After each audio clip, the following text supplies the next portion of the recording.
14 del conflicto en el cercano oriente. Este es el parte de guerra.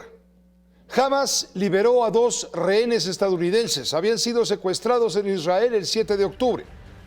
Se trata de Judith Tai Raanan, de 59 años, y su hija Nathalie Susana Raanan, de 17. Ambas mujeres fueron entregadas a la Cruz Roja Internacional en Gaza e inmediatamente trasladadas a Israel. La liberación se decidió por motivos humanitarios tras la mediación de Qatar. Las mujeres residen en Evanston, Illinois. Viajaron a Israel para celebrar las fiestas judías y el cumpleaños de un familiar. El trabajo urgente para liberar a todos los estadounidenses y a todos los demás rehenes continúa, al igual que nuestro trabajo para garantizar el paso seguro de Gaza para los estadounidenses que están atrapados ahí. En este caso particular, quiero agradecer al gobierno de Qatar por su importante ayuda. Mientras tanto, el presidente Joe Biden, desde luego, celebró la liberación de las 2 estadounidenses. Prometió no parar hasta lograr que todos los rehenes regresen a casa. Más tarde, la Embajada de Estados Unidos en Israel publicó una imagen de las mujeres hablando por teléfono desde Jerusalén con el presidente Biden, quien se encontraba en la Casa Blanca en el Salón Oval. Mientras tanto, la Embajada de Israel en México compartió un mensaje enviado por la oficina del primer ministro Benjamin Netanyahu.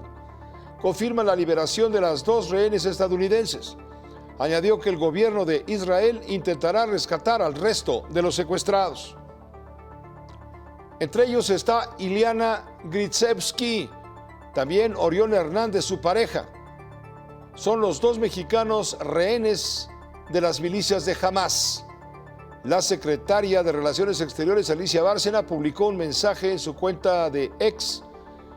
Por instrucciones del presidente López Obrador, estamos haciendo todo lo que está al alcance del gobierno de México con la convicción de que pronto lograremos la liberación, se refiere a los mexicanos. Este mensaje fue una respuesta a una publicación de un hermano de Iliana Gritsevsky. En este mensaje, el hermano de Gritsevsky pedía a las autoridades mexicanas traer a ambos de regreso inmediatamente. El ejército israelí cree que la mayoría de los rehenes secuestrados por las milicias de Hamas están con vida. En un comunicado se detalla que de los 200 rehenes, más de 20 serían menores de edad y entre 10 y 20 tienen más de 60 años. Estados Unidos y Europa presionan a Israel para retrasar la invasión terrestre a Gaza a fin de ganar tiempo y lograr la liberación de más rehenes. Mientras tanto, el ejército israelí bombardea la franja de Gaza a ritmo no visto en décadas. Esto afirmó un portavoz del ejército judío. Por cierto, el ejército israelí refuerza su presencia no solo en la frontera con Gaza, también en la frontera con Líbano, donde diariamente hay fuego cruzado con elementos de la milicia de Hezbollah. En el norte de Israel se ven soldados por todas partes. Desde que el movimiento islamista palestino Hamas llevó a cabo un sangriento ataque en suelo israelí el 7 de octubre, los tiroteos entre el ejército de Israel y los combatientes del Hezbollah libanés, un grupo pro-Irán aliado de Hamas, han ido en aumento. El viernes, las autoridades tomaron la inusual medida de evacuar Kiryat Shmona, una ciudad de unos 25.000 habitantes que linda con la frontera libanesa. Liana Butbul cuenta que el sistema antimisiles israelí denominado Cúpula de Hierro interceptó cohetes el miércoles. Cayeron pedazos del cielo y algunos cayeron a 2 calles de mi casa, cerca de una escuela en la que yo estudiaba, como en 6º grado, desde los 6 hasta los 12 años. Y si hoy hubiera escuela, podría matar a los niños, y daba mucho miedo. Nada de eso sucedió. El lunes, el Ministerio de Defensa pidió la evacuación de 28 pueblos y kibbutz situados a menos de 2 kilómetros de la línea azul que separa Israel del Líbano. El jefe del consejo local del municipio de Shlomi afirma que 7.000 de los 9.000 habitantes fueron evacuados en los últimos 10 días. La frontera con Líbano y con Gaza no es la misma, porque Gaza es un lugar muy pequeño e Israel puede estar a su alrededor todo el tiempo. Y el Líbano es una organización terrorista que se asienta en un país. Y cuando eres un país, tienes algo que perder. Tienes centrales eléctricas, carreteras, edificios. Tienes muchas cosas que perder, no como en Gaza. Así que tienen mucho poder, pero tienen mucho más que perder que la Franja de Gaza. Los pueblos de la región todavía tienen muy presentes las guerras con Líbano de 1982 y 2006, y el paisaje está salpicado de monumentos que las recuerdan. Buena parte de los 360.000 reservistas convocados por Israel fueron desplegados en esta frontera de unos 120 kilómetros de largo. En Israel, los rastros del ataque de Hamas del 7 de octubre todavía son palpables en el kibutz de Nir Oz, cerca de la frontera con Gaza, donde se estima que el 25% de los 400 residentes fueron asesinados, secuestrados o desaparecidos por los milicianos de Hamas. Había una comunidad muy unida, es una gran familia y puedes ver lo que queda aquí. Esa gente quemó vivas a familias, mató a niños. Y ahora estamos esperando el funeral de una familia de 3 hijos, 2 padres y una abuela. Quien entraron acá es animales, no es personas, es animal. ¿Qué hicieron ahí? Mataron sin problema. Al mismo tiempo, decenas de miles se manifestaron hoy en ciudades árabes como El Cairo en Egipto, Túnez y Bagdad en Irak, en apoyo a los palestinos de Gaza.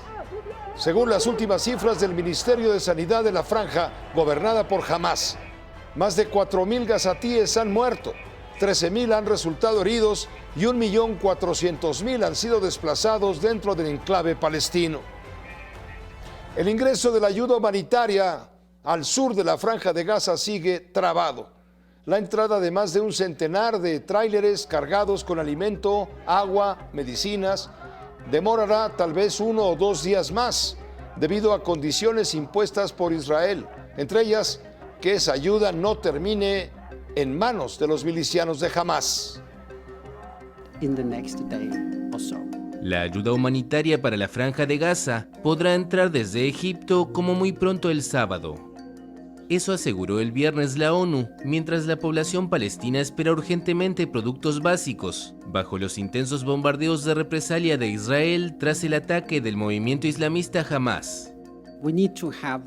Necesitamos contar con el mecanismo que permita llevar esto al sur de Gaza. Eso no quita nuestro llamamiento a un alto al fuego humanitario inmediato y nuestro llamamiento que se mantiene desde el principio de que tenemos que proporcionar ayuda a todos los habitantes de Gaza, estén donde estén.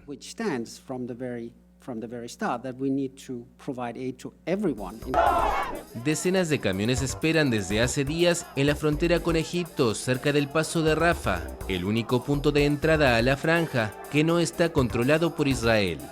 El secretario general de la ONU, Antonio Guterres, visitó el viernes el lugar para preparar la llegada de la ayuda al enclave palestino. Estos camiones no son solo camiones, son un salvavidas, son la diferencia entre la vida y la muerte para mucha gente en Gaza.